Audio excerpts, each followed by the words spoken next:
What's up everybody, welcome to Torque Junkies. My name is Hector and today I'm reviewing a very exciting car for me today. It's the 2017 Subaru BRZ Performance Package and it's in a manual transmission. That's all coming at you right now.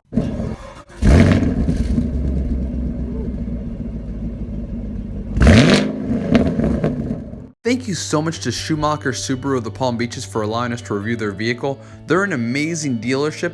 Check out all their great deals on their website in the description below.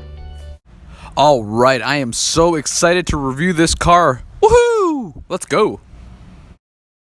So my initial thoughts sitting in the car is, I feel really planted. I feel like right in the center. Like usually sitting in a car, I feel really high up or I feel like I'm on top of the car, but you know, this one you're really low, I'm really low down and just feel completely centered. This is like the perfect seating position actually. I really love the seating position. Now overall the BRZ has grown up a bit. It has some better quality materials. The leather feels really nice. You have the soft touch on the top even though it had that before. The dash actually has, they got rid of the carbon fiber look or just a big piece of plastic and they inserted actually leather over it and it looks a lot better with the red stitching as well. I mean, everything I put my hands on, you know, for the most part, feels really good. Actually feels a lot better than previous BRZs I've driven or FRSs. And the dashboard actually feels surprisingly good. You got the nice leather feel up here and soft touches over here. Feels great. Also what's new is I noticed that around the speakers, there's like a leather wrap around there too, or leatherette. I'm not sure which one it is, but feels really good. Now in the places you don't normally touch, plastic. Now call me crazy, but I feel that the BRZ doors feel the most solid when you close them than any other car in the Subaru lineup actually. It's actually my favorite. Most Subarus feel a little hollow when you open and close them. I know they're not, but it feels a little hollow and feels very light. But these feel heavy and have a good clunk to them. I like that. And the navigation screen and infotainment system in general is meh. It's the previous version of Starlink, so it's not even the most modern one, and even the most modern one doesn't have Apple CarPlay. So it's meh. And the dials and knobs feel okay, you know, they don't feel bad. You know, it doesn't feel as good as the WRX I drove, and I felt that the WRX even felt better than the GTI as far as quality on the knobs and dials. But this one feels okay though, it's doable. I do love the little clock over here though, I love the clock. I also love these fighter jet knobs. I love it. It's like right over here, and then you have the push button start thing in like the perfect place, like right next to the shift knob. Just press it and go. And there is not that much storage space. I mean, you have some here. You have on the sides. It's not bad in here. The storage space isn't so bad, but as far as the trunk goes, you don't got much trunk space over there. And back seats are, there's nothing. I mean, unless you cut everything from the knee down, maybe you might fit, but besides that, you're not gonna fit. Now, as far as overall tech, there are a few really good things about the tech. Now, I saw that they added a digital screen right now in the tachometer. You have it tells you how fast you're going digitally. It has the how much gas you have in the car. It also has a cool little graph that tells you how much horsepower you put out, you know, how much torque you put out in the graph. It's pretty cool. The only thing about it though is that it tells you afterwards. It doesn't tell you like while you're driving. You have to actually pull over for it to show you your new level that you hit, which I like to know while I'm driving. It also tells you how many G's you're pulling when you're on the turns, and that's pretty cool because in this kind of car, you are actually doing those kind of things. You are, you know, testing its limits on the curvy roads. You are seeing how this car drives, and you know, so for that, I really like that it tells you how many G's you're pulling on the car. Also, another thing I really like about this car is you have lap time, so it'll tell you your lap times. It'll tell you how fast you went around the lap. It'll tell you track times, everything. I love that it has lap times on there. All right, so now as far as performance goes, I'm gonna go and drive the car. So I'm gonna go and take the emergency brake off. I'm gonna go and press track mode and traction control off. I noticed the best way to do it is press it and hold, and then it'll go in track mode and it'll go and take off traction control too. That's the best way I've seen.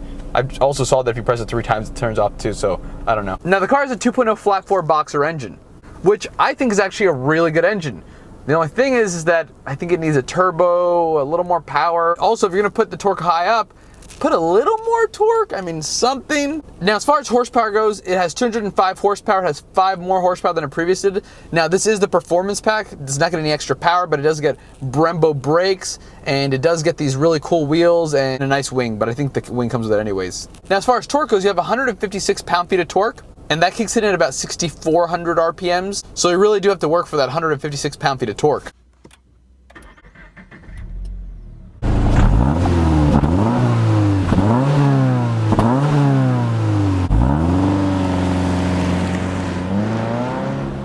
I gotta say, I love the noise.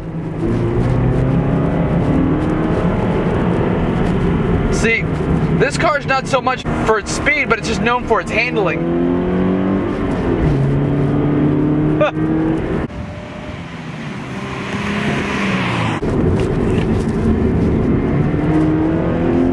Woo!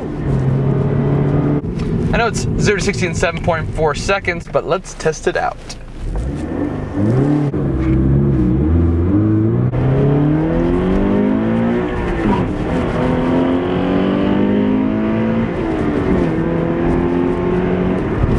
Okay, that's 60.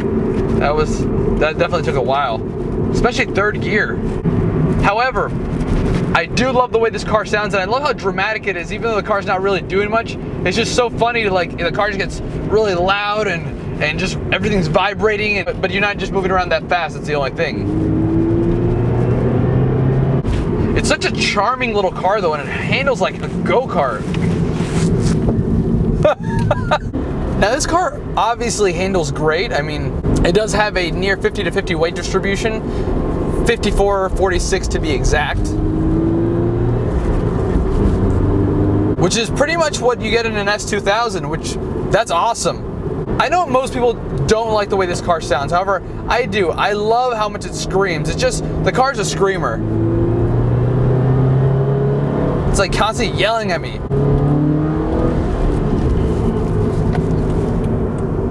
It just sounds like an older car. That's what I love about it, is that it really has that, you know, that heritage feeling, that, you know, back to basics car, where it just sounds great, revs high, doesn't have that much low end torque, you know, but it's just an overall blast to drive and just feels raw and real. Now, actually, even though the torque isn't that great, it does have a very good throttle response.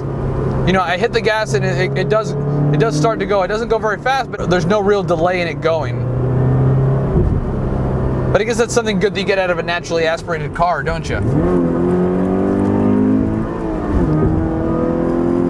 But it's just so funny because it's like, I'm trying to go really fast, I really am, and it's like I'm slowly passing by everybody. Just slowly. And that's just hilarious to me. But the cool part is that I'm having fun though. I don't have to go, you know, faster than everybody else as long as I'm having a good time. Oh, these seats are so great. It doesn't matter what turn I take, it just feels awesome. Now, another thing that I love also is this gearbox. This gearbox is awesome. I mean, it's not the best gearbox I've used in the entire planet. However, it is really, really, really good. I love how loud this car gets. Come on, FedEx truck, you'll probably beat me, but I'm gonna have a lot more fun doing it. Oh, that's right, FedEx truck. That's right, FedEx truck, I beat you. Man, I'm telling you, this BRZ, I mean, BRZs in general, I just feel so planted. I mean, I take a turn, almost no body roll. Actually, I don't really feel any body roll. Oh, it feels so good.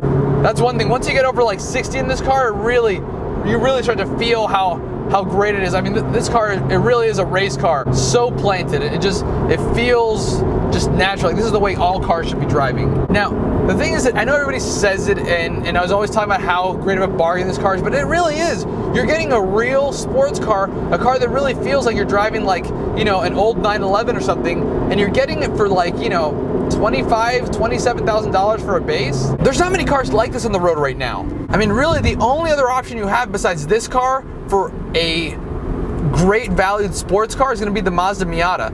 But besides the Mazda Miata, that's it, folks. That's all you got for a true sports car at this price bracket. You had a great gearbox. You have a pretty good sound system here, and by sound system, I mean the engine. You know, you feel planted, you have a great handling, you've got a great seating position, some great seats overall. What more do you want? Now on the highway, of course, it does have, you do feel a lot of road noise. I mean, even if I go off of track mode, I go in regular mode right now. I mean, it's pretty loud in here. And I'm in 6th gear, but you feel the bumps. I mean, the suspension's not terrible, like it's not really super crazy rough, but you do hear everything, and you do kind of feel it as well. That's something that to me that I don't like, is that it's not that comfortable, and you know, and that would be okay. That would be just fine if it would have a little more torque, even though it is totally a ton of fun even without the extra torque. I still totally enjoy this car. However, it would be nice to have a little more power. You know, for daily driving, it would really help out. Now, if I was going to the track every day, this would be the perfect car. Oh yeah, that sounds good. When I'm in this car driving around, you know, I really feel how, you know, it just really feels like a sports car, because you're really low to the ground. I mean, even this Hyundai Accent, you know, feels tall to me. You know, everything pretty much feels tall to me. Tail wants to fly out. It's when this car all the time wants to go and like drift.